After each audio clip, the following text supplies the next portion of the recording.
দিনহাটা ২ নম্বর ব্লকের করলা ও সুকারুর কুঠি সীমান্তে কাঁটাতারের বেড়ার ওপারে প্রায় ৬ মাস ধরে প্রায় ১৫০ পরিবারের মানুষজন বিদ্যুৎবিহীন হয়ে রয়েছেন।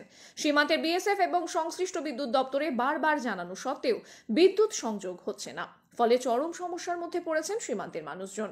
সীমান্তের বিএসএফ এর নির্দেশে গত আগস্ট মাসে ওই পরিবারগুলির বিদ্যুৎ বিচ্ছেদ করে দিয়েছে বিদ্যুৎ দপ্তর। মঙ্গলবার সমস্যাটি নিয়ে দিনহাটা ২ নম্বর ব্লকের বিডিও অফিসে এক আলোচনা সভা অনুষ্ঠিত হয়। উপস্থিত ছিলেন দিনহাটা ২ নম্বর ব্লকের বিডিও নীতিশ তামাং, গোবরাছড়া নয়ারহাট গ্রাম পঞ্চায়েতের প্রাক্তন প্রধান তথা দিনহাটা ২ নম্বর পঞ্চায়েত সমিতির সদস্য মমতাজ বেগম এবং সংশ্লিষ্ট ক্যাম্পের বিএসএফ আধিকারিকরা। ওই বৈঠকে করলা এবং সুকারুর কুঠি সীমান্তের কাঁটাতারের ওপারে বাসিন্দাদের সমস্যা নিয়ে আলোচনার পাশাপাশি সেখানে বিদ্যুৎ সমস্যা নিয়ে আলোচনা হয়। এছাড়াও বিদ্যুৎ অভাবে সেখানকার কৃষকরা সঠিকভাবে চাষবাস করতে পারছেন না, বিষয়টিও উঠে আসে। এদিনের এই বৈঠক শেষে ব্লক প্রশাসনের তরফ থেকে জানানো হয়েছে আগামী ৫-৬ দিনের মধ্যে ওই এলাকায় বিদ্যুৎ সংযোগ দেওয়া হবে। ওই এলাকার বাসিন্দারা যাতে এই বিদ্যুৎ সংযোগ পায় তার জন্য বিএসএফ এবং বিদ্যুৎ দপ্তর প্রয়োজনীয় পদক্ষেপ নেবে।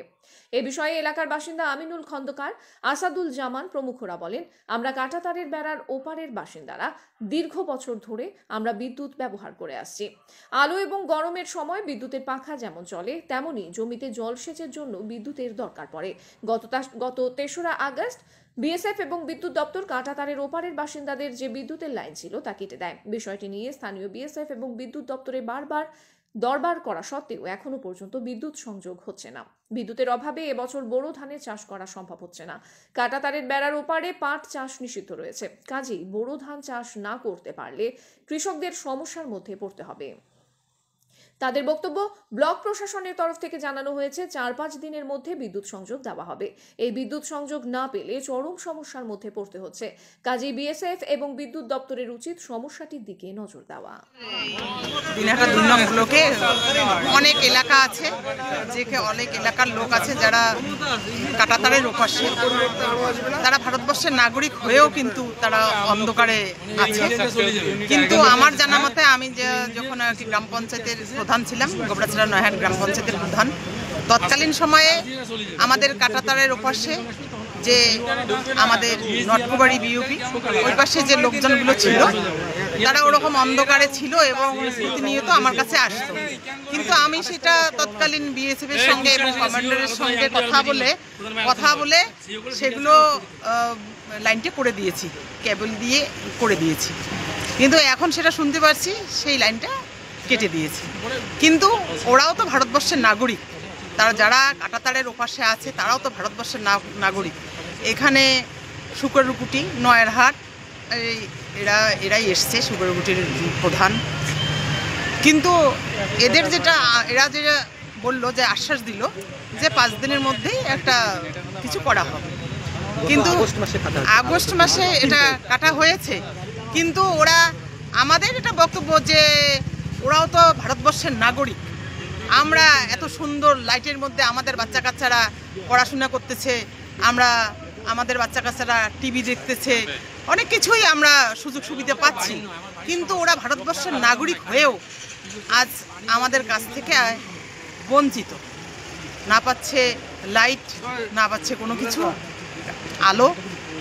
তৎসহ একটা বিশেষ কারণ, সেটা হচ্ছে যে ইলেকট্রিক থাকলে চাষাবাদের পক্ষে আর কি লাভজনক হয়। কিন্তু বিএসএফ এর ক্ষেত্রে সেটা হচ্ছে, ওখানে যদি পাট চাষ করা হয় বিএসএফ থেকে সেখানে পারমিশন নেই, পাট চাষের পারমিশন নেই, সেখানে শুধু ধান চাষের পারমিশন। কিন্তু আমাদের বাঁচতে গেলে খাদ্যর প্রয়োজন, কিন্তু খাদ্যটাই যদি আমরা করতে না পারি, এই এখন বোরো চাষের সিজন, বোরো চাষের সিজনে এখন কারেন্ট ছাড়া তো আর মেশিন চলবে কীভাবে? সেজন্যই এখানে আজকে বিডিও সাহেবের সঙ্গে বসা, বিএসএফ এসেছে, সবাই মিলে সেটা আলোচনা করা হলো। ওনারা একটা আশ্বাস দিল। কী নাম আপনার? আমি মমতাজ বেগম, পঞ্চায়েত সমিতির সদস্য। না, আমাদের মেন কথা হচ্ছে আমরা ভারতীয় নাগরিক হয়ে স্বাধীনতাটা কী জন্য আমাকে বঞ্চিত করা হচ্ছে স্বাধীনতা থেকে। আমরা এটা আশা করি যাতে আমাদের স্বাধীনতা থেকে বঞ্চিত করা না হয় এবং আমাদের লাইনটি পুনরায় সংযোগ দেওয়ানো হয়। আজকে এই যে বিডিও সাহেব ছিল, বিএসএফ আধিকারিকরা ছিল, প্রধান সাহেবা ছিল, এবং পঞ্চায়েত সমিতির মেম্বাররাও ছিল, আপনারাও ছিলেন। কি আলোচনা হলো বিডিও সাহেবের রুমে? আজ এতটুকু আলোচনা হলো। ইনি বললেন, যিনি আসছে মিটিংয়ে, উনি বললেন আমি 5 দিনের মধ্যে একটা সমস্যার সমাধান করে দিব। 3 তারিখের আগে একটা আশ্বাস দিল। কি মনে হচ্ছে আপনাদের, কি এই আশ্বাসে কি কাজটি হতে পারে, কি মনে হচ্ছে আপনাদের? এরকম করে তো অনেকবার বলছিল, অনেকবার আসলে 6 মাস থেকে তো এরকমই ছিল, 3 দিন 5 দিন 7 দিন 10 দিন। তা এই অবস্থায় আমরা কোনো রকম কোনো বিশ্বাস পাচ্ছি না। কি নাম আপনার? আমার নাম আমিনুর খন্দকার, গ্রাম করলা, কাটাতাড়ের ভিতরে।